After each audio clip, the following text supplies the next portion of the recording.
சூரிய வம்சத்தை பற்றி ரகுவம்சங்கிற ஒரு நூல் எழுதியிருக்குதான்.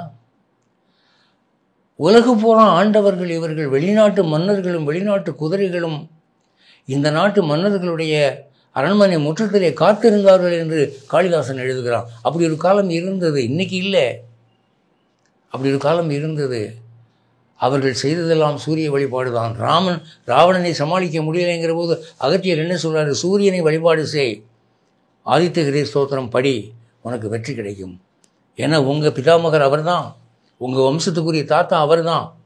இந்த நேரத்தில் நீ சூரியன் தான் நினைக்கணும் என்று ஆதித்ய ஹிருதயத்தை படிக்க சொல்கிறார்.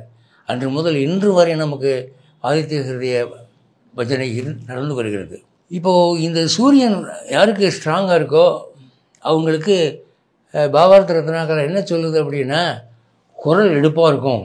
ஆணாக இருந்தாலும் சரி, பெண்ணாக இருந்தாலும் சரி, அவங்க குரல் கமாண்டிங்காக இருக்கும், டிமாண்டிங்காக இருக்கும்.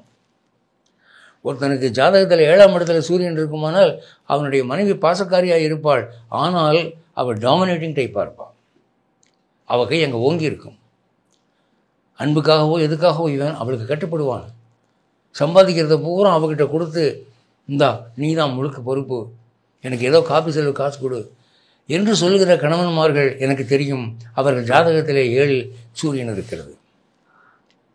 ஜோசியம் அப்படி தான் சொல்லுது. சூரியனுடைய அனுகிரகம் இல்லைன்னா உங்களுக்கு மேலாதிக்கம் இல்லை, 4 பேர் அதிகாரம் பண்ண முடியாது. சூரியனை தினம் வழிபாடு செய்கிறவர்களுக்கு மேலாண்மை எளிதாக கிடைக்கும். இப்போது பிராமண சத்திரிய வைசியர்கள்லாம் காயத்ரி மந்திரம் சொல்லி செய்கிறாங்க, அவங்க செய்யட்டும். அதுக்காக மற்றவங்க சூரியனை வழிபாடு செய்யக்கூடாதுன்னு இல்லை. படிக்காத பாமரனும் எந்த ஜாதியை சேர்ந்தவனும் சும்மா தலைக்கு மேலே கையை உயர்த்தி வணக்கம் என்று சூரியனுக்கு ஒரு வினாடி சொல்லலாம், அதில் தப்பில்லை.